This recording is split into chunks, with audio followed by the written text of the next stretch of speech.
Well, Senator, will you commit to accepting the election results of 2024? Bottom line. At the end of the day, the 47th president of the United States will be President Donald Trump, and I'm excited to get back to low inflation, low unemployment. Wait, Senator, yes or no? Yes or no? Will you accept the election results of 2024 no matter who wins? That is my statement. Kind of like Nene Leakes, I said what I said. We'll talk about verbal gymnastics. Senator Tim Scott repeatedly refusing to say that he'd accept the results of the 2024 election. Maybe because he might just happen to be on this particular screen, on the short list to be Donald Trump's next vice president. Not on that list, of course, is the former Lieutenant Governor Jeff Duncan. He's one of the Georgia Republicans who was pressured to change the election in 2020. And tonight, he is revealing in a brand new op-ed that he is voting for President Joe Biden in November. He's also urging fellow Republicans to do the same. Quote, and I'll read a little portion of it, "The healing of the Republican Party cannot begin with Trump as president, and that's aside from the untold damage that potentially awaits our country." Political commentator, former Lieutenant Governor of Georgia, Jeff Duncan, joins me now. So good to have you on, Lieutenant Governor. I mean, in recent weeks, we've seen a lot of longtime critics of the former president publicly saying that, so what? I'm still going to vote for him. You actually voted and campaigned for him back in 2020. Why the change of heart now? Well, we've been faking this long enough as Republicans. Donald Trump's not a Republican. He doesn't represent our brand. He doesn't represent our future. He's a horrible human being at this point. We're watching that play out hour by hour in the courtroom. And we've been jamming this square peg through a round hole long enough, and it's time to turn the page. It's time to move on. If we're going to heal as a party and truly get back to doing the things that we should do, and that's be conservative but not angry or crazy or liars, we should turn the page immediately from Donald Trump. And so that's really what I'm calling for. And look, listening to clips like Tim Scott that you played coming into this is just painful. It's painful to listen to this. It's time to turn the page and move on. I mean, you've called out Mitch McConnell, you've called out New Hampshire Governor Chris Sununu, you've called out Bill Barr for all supporting Trump. Now, they all say, look, it's because of the policy. Now, you have proposed that perhaps Republicans can vote down the rest of the ballot as Republicans to try to block Biden's legislative agenda, but then still vote for Biden as the top of that ticket. But wouldn't that mean that nothing will really get done in Washington for 4 years if that's the follow? Does anybody think anything's going to get done if Donald Trump's the president? I mean, all he's going to do is go on this vendetta tour around the world. There's nothing that's going to be done. In fact, I would argue there would be more damage done. Look, the play for a conservative like me that cares about the future of this country is to build the necessary majorities in the Congress so that we can have a meaningful checks and balance system if Joe Biden's the president. And look, I've said this in the op-ed. I'm voting for a decent person that I disagree with on policies over a criminal defendant who has no moral compass. And that's not tough to argue, right? Those are proven facts. Well, in the past, I've heard from many Republicans will say, look, if I can't bring myself to vote for Trump, I'm going to write in someone else. I'm still not going to vote for a Democrat. You say you're going to vote for President Biden. There's been a lot of criticism, I'm sure, coming your way for doing just that or saying just that. How do you respond to people who say, then have a third party option, write someone else in, but why vote for a Democrat? Look, sometimes the best way to learn your lesson is to get beat, and Donald Trump needs to get beat. We need to move on as a party. We need to move on as a country. And certainly I've got concerns with some of the policies that President Biden follows, and I hope to be able to, like many other Republicans, be able to sway their influence on immigration and other issues that we disagree with wholeheartedly. But look, to think Donald Trump's wholeheartedly a conservative is just fake news at its finest. Donald Trump's not a conservative. He rationed $8 trillion worth of debt during his presidency. He told us he was going to build a wall. He built a photo station down at the border. This guy's a fake Republican. We have to move on as Republicans. We have to. And this is our first step to do it. Look, there's a lot of folks sitting at home that have said out loud on TV that they're supporting Donald Trump, but they're watching this play out right here, or they're reading this op-ed, wishing they probably had the courage to do the same thing. It's time to turn the page as Republicans and move on. Well, talk to me about Georgia particularly, because as you know, the polls show that there is a pretty close race for the presidency between Biden and Trump.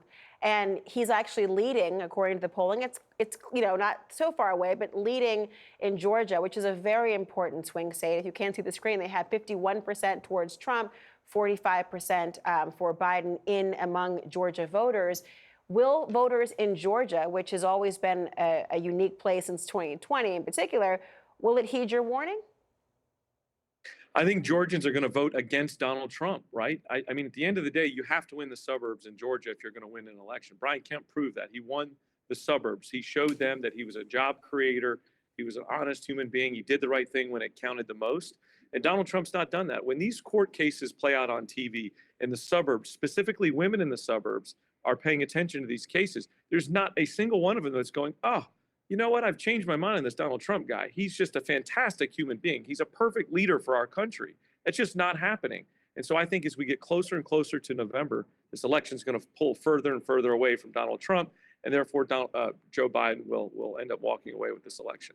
Jeff Duncan, thank you so much. I want to continue our conversation with our panel here. We've got CNN political commentator Maria Cardona, former Republican Congressman Joe Walsh, former State Department spokesperson Nayyera Haq, and Molly Ball is also back with us. So, Joe, I mean, is the former Lieutenant Governor Jeff Duncan a bit of a Republican unicorn? Yes, he is. Look, I give him, Laura, a lot of credit because it takes courage. And I know this myself as a Republican 4 years ago when I came out and stood up and said, I support Joe Biden. I knew at that moment as a Republican, I was ending my career as a Republican. What Jeff Duncan is doing right now is he's ending his career as a Republican. It takes courage because unlike Chris Christie and Bill Barr and all the rest who say Trump sucks, but I won't vote for Biden, I give him credit. But look, they're not moving on from Trump. I give Duncan credit, but he says this isn't, Trump's not a Republican. Bull crap. This is what the Republican Party is now. It's his party. It's not my party, and it's not Duncan's party. Do you agree it was a career suicide? I mean, that in Georgia in particular. Well, it depends on how much of the map and how much of the party is still going to survive after this election, right? The majority of the American electorate right now is independent, and that's because of the droves of people who have unregistered as Republican and checked the box saying aye. And you have several members of Congress who have resigned just this last year. They have not said it's because they're anti-Trump and pro-Biden, but the younger ones in particular, including Mike Gallagher from Wisconsin, a really important state, they are calculating that even if Trump wins, that there is going to be life after Trump. But they're not doing what Duncan is saying right now, which is coming out directly against him. They are stepping back, hoping that there's going to be an alternative future. What do Democrats do with this? I mean, is Duncan somebody, if he is a unicorn, is it helpful to have this out there? Does this help them to buttress their own campaign? I think it absolutely is helpful for brave souls like Jeff Duncan, like Joe Walsh, and others to come out and to publicly say what kind of an existential threat Donald Trump will be to our country. Because Jeff Duncan is very well respected, especially in Georgia. I think he could make a big difference in that incredibly important state as he talks about this. And my hope is that he will continue to talk about this and talk about the importance of making this moral choice, not just for the future of the Republican Party. And I agree with you, this is no longer the Republican Party that you all grew up with, but it can be again, because a party, the survival of a political party can't just depend on one person.